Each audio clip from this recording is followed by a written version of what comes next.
Intentar hacer paralelismos con el pasado siempre es atrevido. Ni siquiera dos gotas de agua son iguales. La Primera Guerra Mundial empezó por un suceso que parecía irrelevante en términos regionales.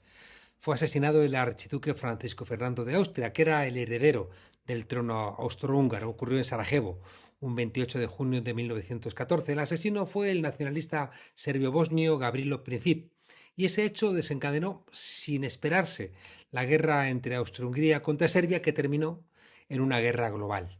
Cualquier suceso en América Latina que rompa el orden de las cosas puede desencadenar hoy cualquier proceso, porque todo está agarrado por pinzas. Hay una novela muy al cabo de los sucesos actuales. Se llama El sastre de Panamá. Es una conocida novela de John le Carré. En ella, Harry Pendel, que es un afamado sastre británico radicado en Ciudad de Panamá, tiene como clientes a la élite política, militar del país, así como unos cuantos criminales. Tiene una sastrería de lujo, pero su pasado es oscuro, ya que es un exconvicto que aprendió el oficio en prisión. Como no podía ser de otra manera, aparece un agente de la inteligencia británica, en este caso, que llega a Panamá para vigilar la evolución de la transición del canal. Al descubrir el secreto criminal de Pendel, lo presiona para que le proporcione información sobre el entorno político y sus figuras clave, y a cambio le ofrece, como la mafia, protección y ayudarle con sus finanzas. Pendel, que está ansioso de reconocimiento y de dinero, falsifica datos y fabrica una red de supuesta oposición clandestina que él mismo inventa. Todo está a punto de terminar en una invasión norteamericana, pero la mujer de Pendel aclara el malentendido y todo sigue su curso. Es una novela, pero en la realidad, hoy, parece que es un poco incluso más complicada. En el país del canal ha estallado un conflicto social que puede terminar con el gobierno del conservador Mulino y romper el frágil equilibrio en Centroamérica, en un momento en donde Donald Trump quiere controlar las rutas marítimas y energéticas en su conflicto con China. El canal de Panamá vuelve a ser un negocio de espías y criminales. Desde el retorno de la democracia en 1989 a Panamá no se registraba tamaño descontrol social. Hace poco más de un mes, sindicatos obreros y gremios docentes iniciaron una huelga nacional para protestar inicialmente por una reforma de la ley al sistema de pensiones. El país se ha paralizado, sumándose a la queja sobre las pensiones el acuerdo por el cual el gobierno ha garantizado a Estados Unidos regresar a sus antiguas bases militares, al mismo tiempo que ha manifestado su voluntad de reabrir una mina a cielo abierto que fue cerrada por decisión judicial de la Corte Suprema de Justicia hace poco, en 2023, que declaró que la reapertura de la misma era inconstitucional.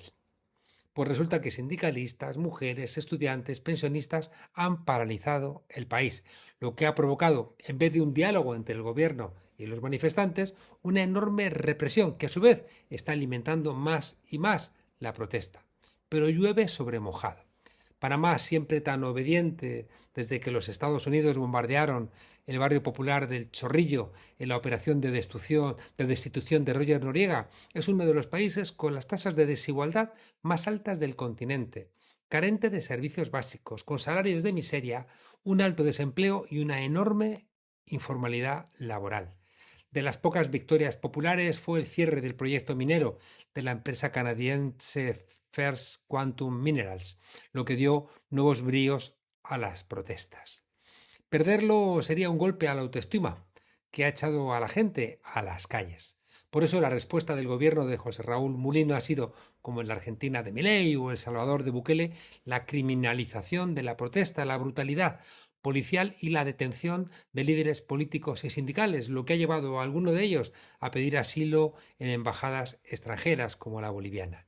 Como en otros momentos de la historia, las empresas bananeras forman parte de la gramática del conflicto. Los trabajadores de Chiquita Brands, la mayor empresa bananera en el país, llevan más de un mes en huelga con cortes de carreteras, bloqueos que han afectado a todo el país. El recorte de beneficios a los empleados en las pensiones fue lo que generó la protesta. Pero claro, el despido de personal y el cierre de operaciones en la región de Bocas del Toro, además de pérdidas millonarias, ha avivado las protestas, que se han ido extendiendo por todo el país. La violencia policial, en un momento de absoluto descrédito de un gobierno corrupto, no hace sino alimentar la protesta. Y no hay que olvidar que la pretensión de Donald Trump de anexionarse el Canal de Panamá no hace sino alimentar el fervor patriótico de un país que, pese a su juventud, tiene la misma conciencia nacional que otros de más larga data. Un joven de 20 años o de 40 años no necesita que su país tenga más de un siglo para sentirlo como parte de su proyecto de trascendencia.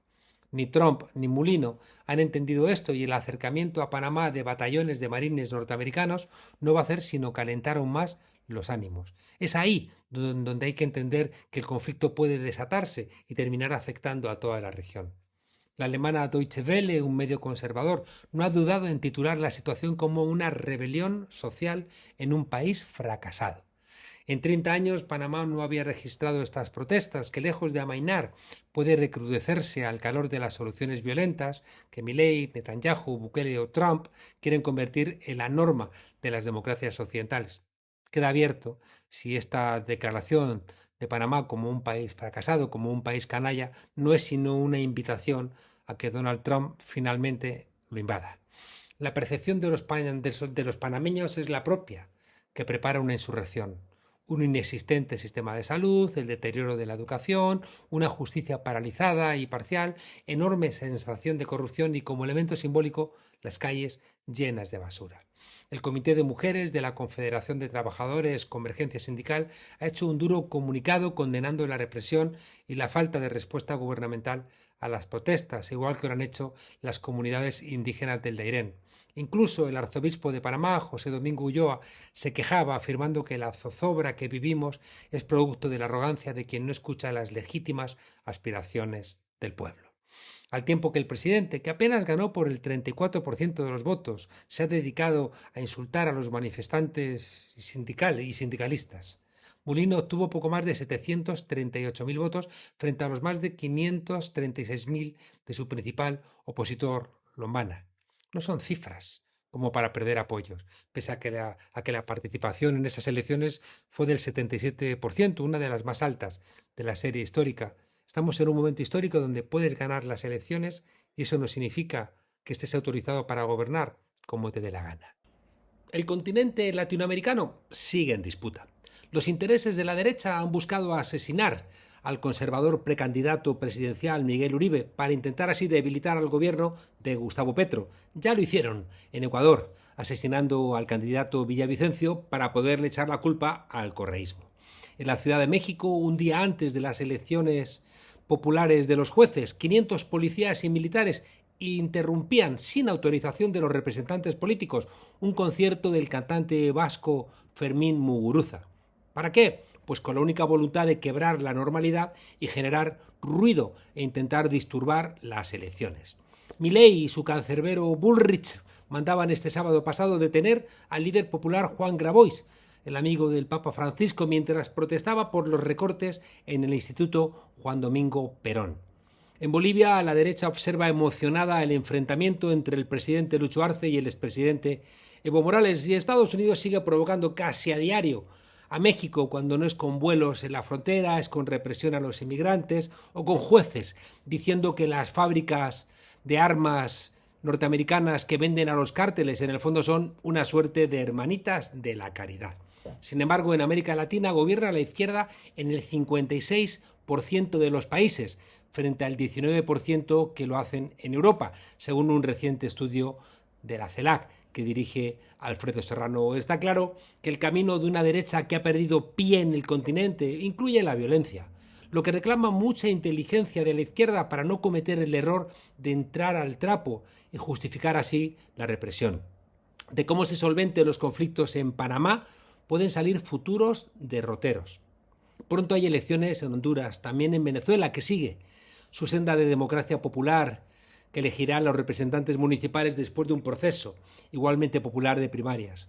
En Cuba se busca desestabilizar al gobierno desde las universidades, con presiones claramente alimentadas desde fuera, y la política migratoria de Estados Unidos promete igualmente desestabilizar todo el continente, regresando por la fuerza a los migrantes que probaban suerte en el país. Gran delito. América Latina debe consolidar la CELAC y la UNASUR y estar atenta a las vulneraciones de los derechos humanos en este momento de disputa en la región. Una disputa que a todas luces tendrá siempre detrás el intento de Estados Unidos de volver a hacer del continente su patio trasero, que es lo que está intentando hacer en Panamá. Pero sus sastres, a diferencia de los de las novelas, parece que solamente saben cortar trajes de cárcel, como los que promete Bukele, para mayor gloria no de El Salvador ni de América Latina, sino de los Estados Unidos.